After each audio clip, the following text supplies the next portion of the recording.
사랑하는 성도 여러분, 우리 기독교가 때때로 안 믿는 사람들로부터 지탄받는 일이 있는데, 그 중에 하나가 뭐냐면 소외된 사람들을 잘 돌아보지 않는다. 또 혹은 굉장히 죄 가운데 있는 사람들을 정죄를 잘한다. 뭐 이런 것들이 이 기독교가 이제 욕을 먹는 것 중에 하나 요소가 될 수 있다고 봅니다. 그런데 정말 예수님은 많은 그 소외된 사람들 돌아보시지 않고, 죄인들을 돌아보시지 않고 그냥 은혜롭고 좋은 사람들, 착하고 선한 사람들을 돌아본 그런 분이셨을까? 사실 정답은 아니죠. 오늘 우리가 함께 나누고자 하는 이 말씀은 삭개오라는 사람을 통해서 소외되고 또 사람들이 죄인이라고 그를 피하는 그런 사람을 오히려 주님은 찾아가셔서 그와 함께 하시는 그 말씀을 통해서 은혜의 기회를 취하는 이 삭개오를 통해 우리도 우리 삶 속에 하나님의 은혜를 받는, 그리고 또한 받은 우리가 은혜를 나눠줄 수 있는 그런 그리스도인으로 오늘 말씀을 한번 묵상하면 좋겠습니다. 삭개오라는 사람이 소문을 들었어요. 예수가 오신다. 예수님이란 분이 오시는데 나는 그분을 한번 꼭 보고 싶다라는 생각을 한 거예요. 지금 이 삭개오가 있는 지역이 어디냐면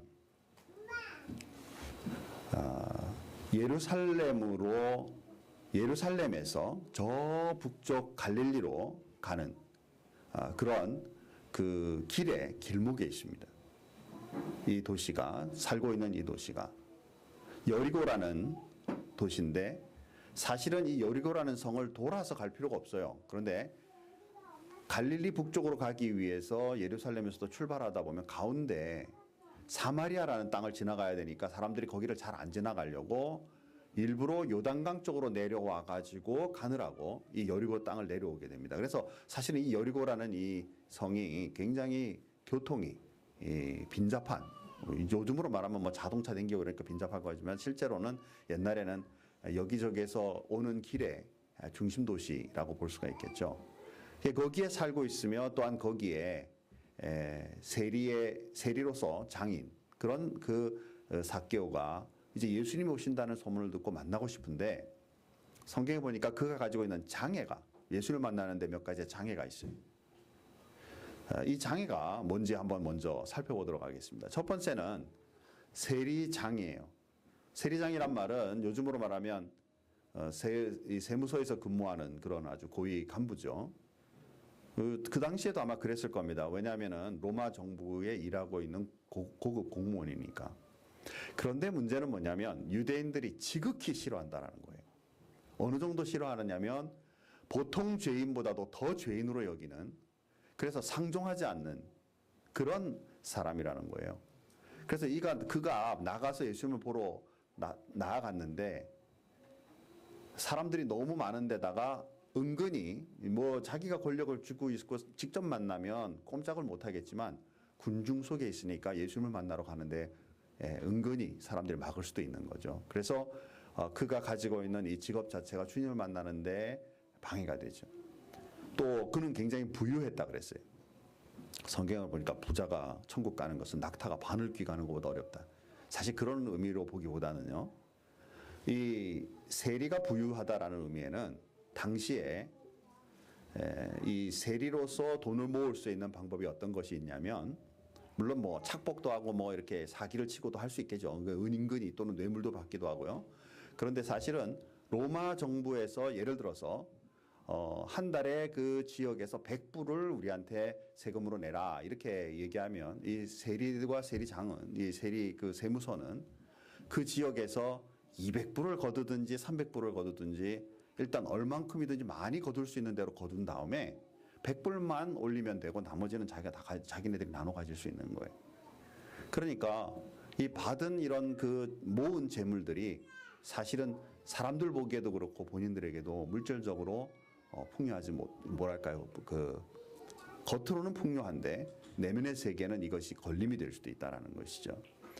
또 그는 신체적으로는 키가 작았다 그랬어요.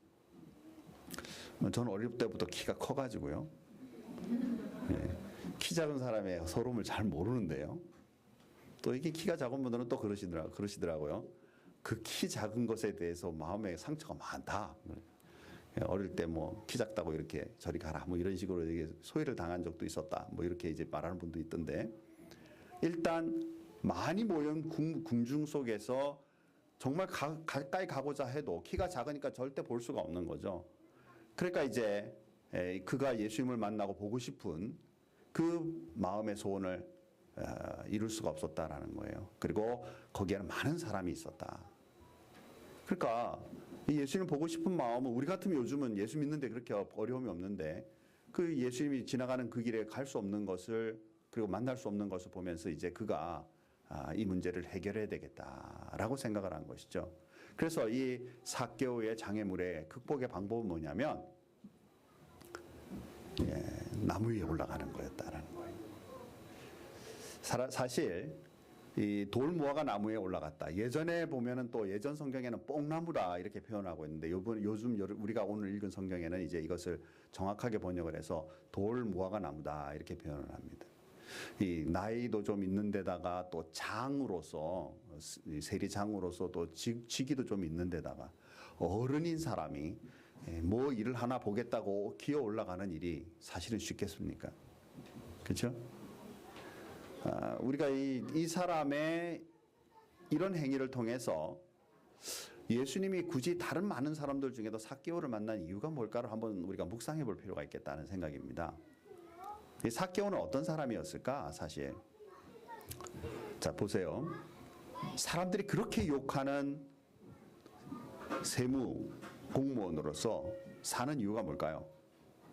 아마도 그는 재물을 많이 모으면 사람들이 뭐라고 하던 간에 그 재물 가지고 어떤 일이든 할 수 있고 떵떵거릴 수 있고, 또 그렇게 욕하지만 그러나 함부로 할 수 없다라는 일단 생각을 가졌기 때문에 욕이고 뭐고 상관없이 그 일을 감당할 그런 사람이었겠죠. 그러면서 또 여기에 보니까 자기가 예수님 만나고 싶은 그 목적에 대해서 사람들의 시선 아랑곳하지 않고 자기가 가지고 있는 장애물은 어떤 방법으로든지 이것을 이기며 극복하겠다라는 그런 적극적인 마음을 가진 사람인 것 같아요. 그러니까 올라가는 거죠. 올라가서 이제 내려다보고 있는 겁니다. 사랑하는 성도 여러분, 이런 성격은요 굉장히 장점도 있고 또한 단점도 있어요. 그죠? 막 너무 뭐 사람들이 안 좋아하는데도 불구하고 막 해낼 수 있는 것 어떤 보면 단점이죠. 적당히, 정말 적당이란 말은 별로 좋지 않고 사람들과 좋은 시선과 이런 관계를 맺어가면서 선하고 좋은 방향으로 가는 것, 이것도 필요한데 이분은 그거 없는 거예요. 그냥 내가 필요하다, 이거는 맞다, 이게 생각하면 밀고 나가는 거죠. 그런데 주님을 만나는 데 있어서는 또 그의 적극적인 성격이 나무에 올라가면서 주님을 보겠다고, 그래도 보기만 하겠다고 딱 가서 이제 그 장애를 극복하는 순간에 예수님께서 그에게 가까이 오시게 되는 것을 보게 되죠. 그 밑을 지나가다가 이제 예수님이 그 위를 올려다 보시면서 부르는 장면이 나옵니다. 자, 아까 읽었지만 다시 한번 크게 같이 읽어보십시다. 예수께서 그곳에 이르사 쳐다보시고 이르시되 삭개오야 속히 내려오라. 내가 오늘 내 집에 유하여야 하겠다 하시니. 자, 여기 보니까 주님이 가시다가 그냥 가실 수 있는데 딱 쳐다보는 거예요. 쳐다보시더니 삭개오야 속히 내려와라.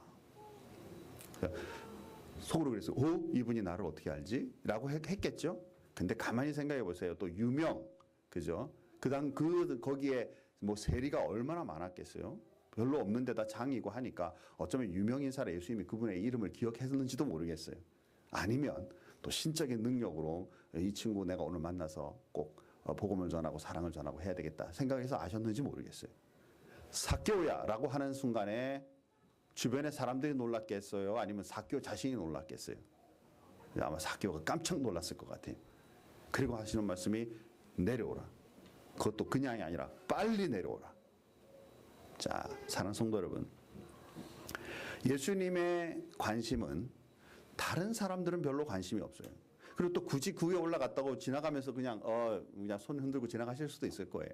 그런데 그의 마음을 아신 주님께서 부르시고 하시는 말씀이 내가 오늘 너희 집에 유하겠다라는 말씀을 해요. 자, 이것에 대하여 그 다음 말씀에 보니까 삭개오가 그를 아주 기쁜 마음으로 영접하는 것을 보게 되죠. 자, 누가복음 19장 6절 말씀 같이 한번 크게 읽겠습니다. 급히 내려와 즐거워하며 영접하거늘. 사랑하는 성도 여러분, 갑작스럽게 누구를 우리 집으로 초대한다는 거 쉬운 일 아니죠. 그죠? 뭐 어떻게 지금 집안이 준비되어 있는지 어떠는지도 모르는데, 그죠? 그런데 네, 안녕합니다. 우리 같이 이렇게 이제 그 주님 앞에 나아가면 뭐 누구를 이렇게 초대한다라는 것은 사실 생각보다 쉬운 일은 아니에요. 그런데 그는 즐거이 그를 맞아들이며 영접했다, 이렇게 표현을 합니다. 자, 그런데요, 여기서 우리가 하나 관찰할 것은 뭐냐면 지금 좋은 분위기잖아요. 그런데 사람들의 반응이에요. 주변의 사람들의 반응이 뭐냐면 수군거렸다, 그렇게 표현을 합니다. 자, 다 같이 한번 크게 읽으십시다. 19장 7절입니다. 같이 읽습니다. 무사람이 보고 수군거려 이르되 저가 죄인의 집에 유하러 들어갔도다 하더라. 자, 사랑하는 성도, 여기 오늘 묵상을 좀 한번 먼저 하고 다음으로 넘어가길 소원합니다. 이 사람들이 왜 수군거렸을까요? 수군거림의 이유가 뭘까요? 첫째, 예수님을 진짜 사랑해서 이 예수께서, 내가 진짜 존경하고 사랑하는 이 예수가 저런 사람이랑 어울리면 그의 명예가 실추되는데 왜 꼭 저런 사람이랑 어울려가지고 왜 저렇게 그냥 실추, 사람들에게 손가락질 당하거나 소리 듣는 얘기를 주님이 행하시는 걸까? 좀 안 그랬으면 좋겠다. 정말 내가 마음에 답답하고 그 사랑하는 마음이 정말 용솟는다, 그런 뜻일까요? 아니면 메시아라고 그러는 분이 선하고 착한 사람들 만나 선한 세상 만들어가기도 지금 어려운데 왜 저런 죄인들을 만나서 성경에서 위배된 그런 일들을 행하시는 걸까? 저 사람 진짜 메시아 맞아? 그런 의미로 말한 걸까요? 아니면 저 사람 구원받을 필요가 없고 저렇게 사람들에게 욕먹는 저런 사람 왜 주님 거기에 들어가서 저 사람에게 관심을 가져? 사실 그런 마음일까? 사랑하는 성도 여러분, 지금 좋은 일을 하고 있는 예수님에 대해서 손가락질하는 그 사람들만일까요? 아니면 저와 여러분들은 삶 속의 주변에 하나님의 일을 열심히 하고 정말 삶 속에 제대로 살아보겠다는 사람들에 대하여 손가락질하는 그런 마음은 우리에게는 없나요?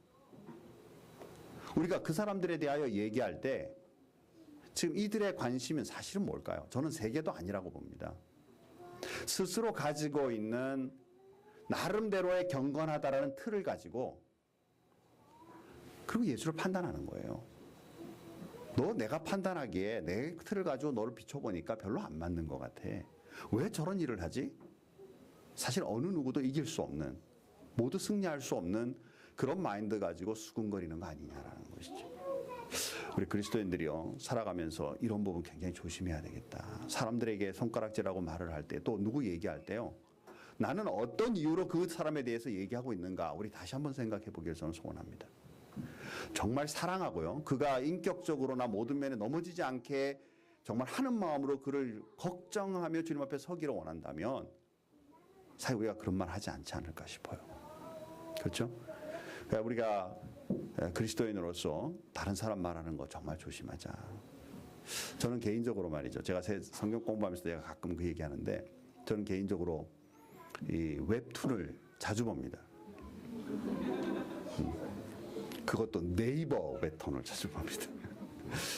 왜냐면요, 이 웹툰을 좀 보다 보면 요즘 젊은 세대들의 흐름을 제가 분명히 알 수 있어요. 아주 의도적으로 봅니다. 물론 제가 만화를 좋아하기도 하지만 그러나 굉장히 의도적으로 제가 봅니다. 그런데요, 웹툰 중에 많은 부분 아이들 사이에 갈등하고 있는 그런 그 웹툰이 가끔 꽤 많아요. 그걸 보다 보면 애들 왕따시키는 일들이 거기에 많이 나옵니다. 그래서 애들이 그 왕따하는 그 일들에 대해서 웹툰에서 이렇게 얘기할 때 뭐라 그러냐면요, 왜 애를 괴롭히냐 그랬더니 자기들끼리 거기서 이 웹툰에서 하는 말이 뭐냐면, 특별한 이유가 있어서 괴롭히냐? 그냥 재밌잖아. 아이들 왕따시키는데요, 특별한 이유 없이 왕따를 시키고 애를 괴롭힌다는 거예요.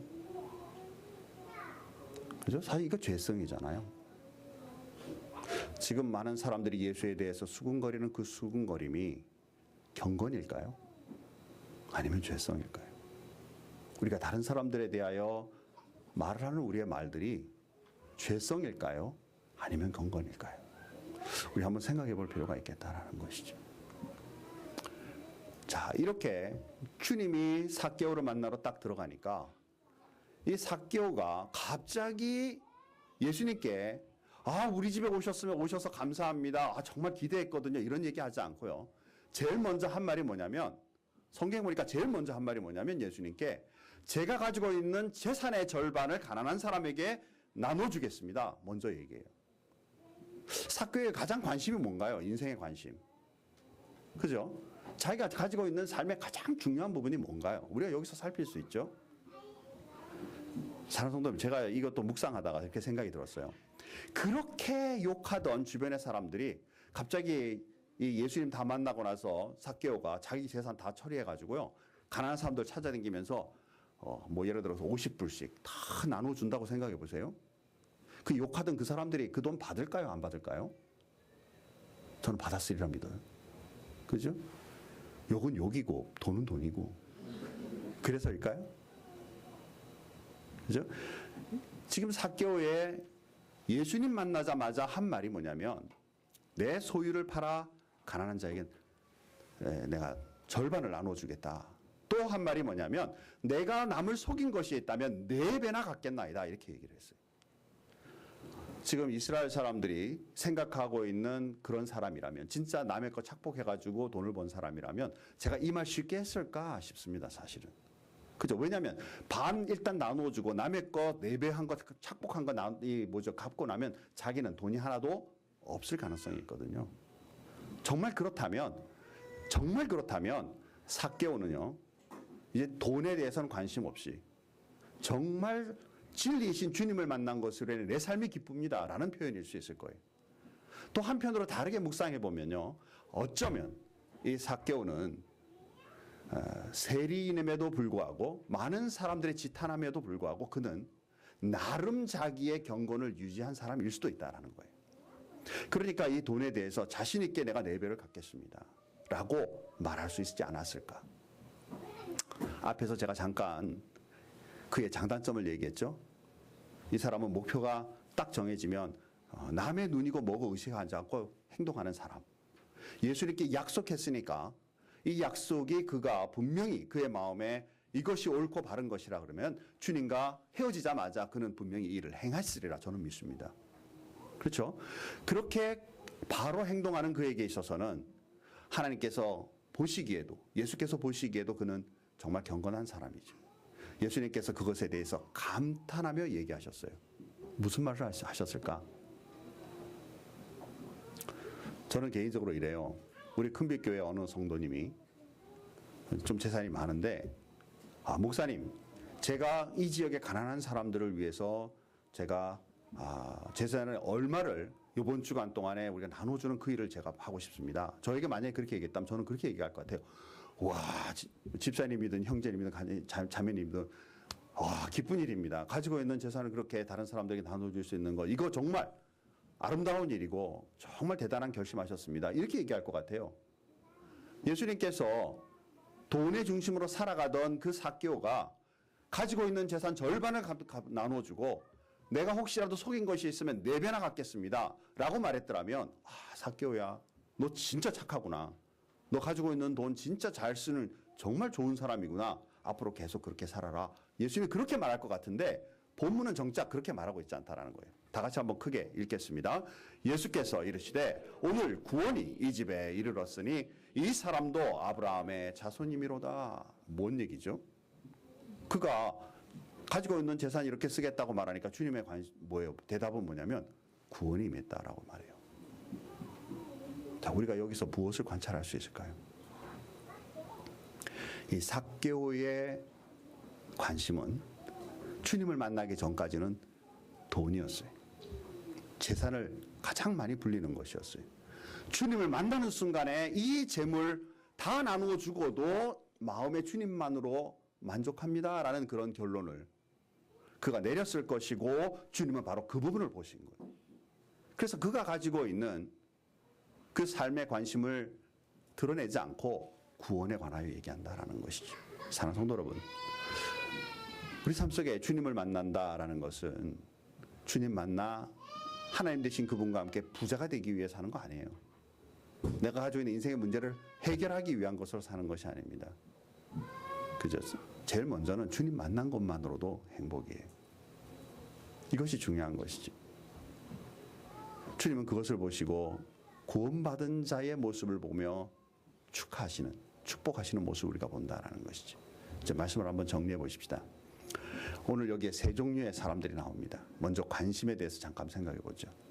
삭개오의 가장 관심, 즉 예수님을 만나고 나니까 가지고 있는 관심은 뭐였을까요? 정말 돈으로 가난한 사람 돕는 것, 착한 일하는 것이 관심이었을까요? 아니면 하나님의 자녀가 되고 나니까 그에 대해서는 관심 없이 모든 그동안에 중요하게 여긴 거 다 나누어 주고도 하나님의 자녀답게 사는 것이 옳다라는 것이 그의 관심이었을까요? 이건 여러분이 한번 생각해 보시기 바랍니다. 또 우리가 두 번째로 볼 수 있는 것은 사람들입니다. 정말 주님을 생각해 주는 사람들이었을까? 아니면 삭개오는 구원받을 만한 사람이 되지 못한다라는 생각이었을까? 아니면 자기 기준에 예수님을 판단하는 그런 사람들이었을까? 그죠? 여기 본문에 나오고 있는 사람들. 경건하고 자기는 경건한 것으로 그리고 경건한 시각을 가지고 예수님을 바라보면서 주님을 대하는 그들의 그 기준은 관심은 무엇이었을까?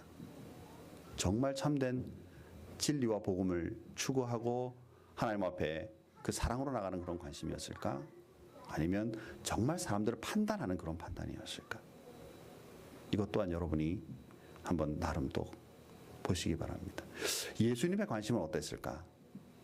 한 사람이 정말 은혜 받고 나니까 돈 잘 쓰는 것에 관심이 많았을까?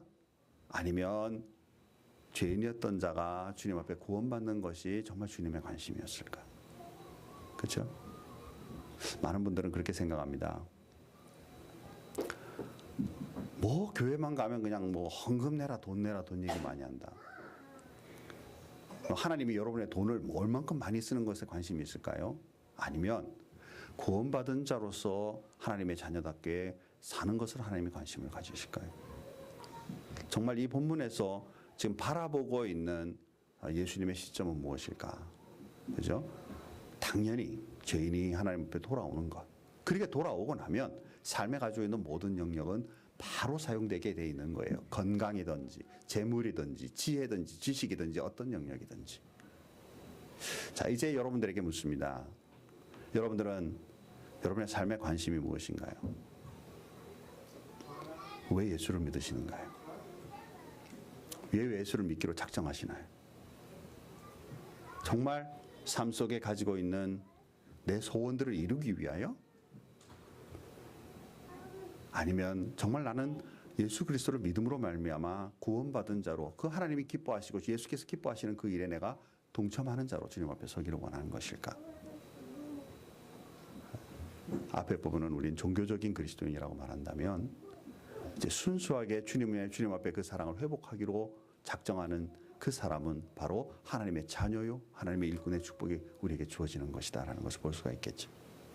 예수님의 최고의 관심은 이제 19장 9절에 이렇게 말씀합니다. 크게 다 같이 한번 읽어보겠습니다. 인자가 온 것은 잃어버린 자를 찾아 구원하려 함이니라. 아멘. 예수님의 관심이 그러하셨던 것처럼 사실은 저와 여러분들이 그 은혜로 구원함을 받은 사람들이에요. 만약에 아직도 주님을 아직 믿지 않는다면 여러분 이 은혜를 꼭 택하시기 바랍니다. 여러분이 가지고 있는 상황이 어떠하든지 주님은 그것에 관심이 없어요. 제일 먼저 관심이 뭐냐면 바로 여러분의 영혼입니다. 하나님 중심적이지 않았던 우리의 영혼이 하나님 중심적으로 주님을 만남으로 참된 인생이 되길 원하시는 그 주님의 음성에 여러분 꼭 응답하시고 그 은혜를 취하는 축복의 사람이 되기를 주님의 이름으로 축복합니다. 또 하나 가장 중요한 것은 뭐냐면 은혜를 받은 많은 사람들은 지금 예수님이 하시는 이 말씀이 바로 내가 내 인생 사역에 해야 할 일이라고 믿고 따라가는 예수님의 제자가 된다라는 것이죠. 그래서 인자가 온 것은 이라는 이 단어 대신에요, 이제 여러분의 이름을 넣을 수가 있습니다. 김대영이가 온 것은 이 세상에 잃어버린 사람을 찾기 위해 이 땅에 왔습니다. 여러분 이렇게 말씀하실 자신 있으신가요? 정말 이 고백이 여러분의 삶 속에 나올 수 있기를 바랍니다. 하나님으로부터 먼저 은혜를 받은 우리가 주님이 원하시는 그 마음이 우리의 삶 속에 다가와 이제 나의 인생의 목적은 바로 잃어버린 영혼들을 주님 앞에 구원하기 위해 이 땅에 보내심을 나는 믿습니다. 교수로서, 선생님으로서, 목회자로서, 사업인으로서, 직장인으로서, 주부로서 어떤 모습이든지 쓰임받는 것은, 직업과 쓰임받는 것은 그러하지만 인생의 목적은 잃어버린 자를 주님과 함께 구원하기 위해 왔습니다라고 고백할 수 있도록 여러분의 삶이 성장하고 축복하는 그런 삶이 있기를 주님의 이름으로 축원합니다. 우리 다 같이 한번 기도하겠습니다. 하나님 아버지 감사합니다. 오늘 본문 말씀에서 보니까 잃어버린, 정말 사람들이 욕하고 그를 죄인으로 취급하며 그림자 취급하는 그런 사람에게로 오히려 주님은 다가가서 그를 돌아보며 그와 함께 머물고 그와 함께 먹고 마시고자 하시는 주님의 사랑을 우리가 관찰했습니다. 주변에 많은 사람들은 오히려 그를 비아냥거리고 예수님을 수군수군거리며 대하는 그런 모습을 보게 됩니다. 그 근거가 무엇인지 우리가 깊이 묵상하면 좋겠습니다. 주변의 사람들을 우리가 돌아보며 혹시라도 우리도 동일하게 우리가 가지고 있는 선입견으로 그들을 대하고 그들의 영혼을 대하면서 마땅히 구원받아야 할 그런 사람들이 구원함을 받지 못하고 주님의 사랑을 받아야 할 그들이 주님의 사랑을 받지 못하는 그 일에 혹시 우리도 동참하여 함께 수군거리는 사람들은 아닌지 우리가 한번 생각해 보기를 소원합니다. 하나님 또한 우리도 이 삭개오처럼 마땅히 죽어 마땅한 존재이지만 그러나 하나님께서 우리를 찾아와 주시고 기회를 주시며 예수 믿도록 은혜를 베풀어 주셔서 하나님의 자녀 삼아 주시고 주님의 백성 삼아 주시고 예수의 제자로 커갈 수 있는 기회를 허락하신 것 주님 감사합니다. 정말 그 믿음, 그 사랑을 우리의 삶 속에 잘 지켜나갈 수 있도록 도와주시고 주님이 고백하셨던 것처럼 인자가 온 것은 잃어버린 자를 찾아 구원하기 위함이라고 말씀하신 것처럼 우리도 예수님의 그 마음대로 그 마음에 따르는 대로 살아감으로 말미암아 주변에 많은 사람들 복음을 전하고 사랑을 전하는 귀한 주님의 자녀의 삶, 예수 제자의 삶이 우리에게 넘쳐날 수 있게 도와주옵소서. 우리 큰빛교회를 하나님 축복해 주셔서 이 지역과 세상 세계를 향하여 주님의 이 마음을 품고 행동하는 그러한 교회로 쓰임받도록 하나님 늘 인도해 주시기를 간절히 바라옵고 원하오며 예수님의 이름으로 기도하옵나이다. 아멘.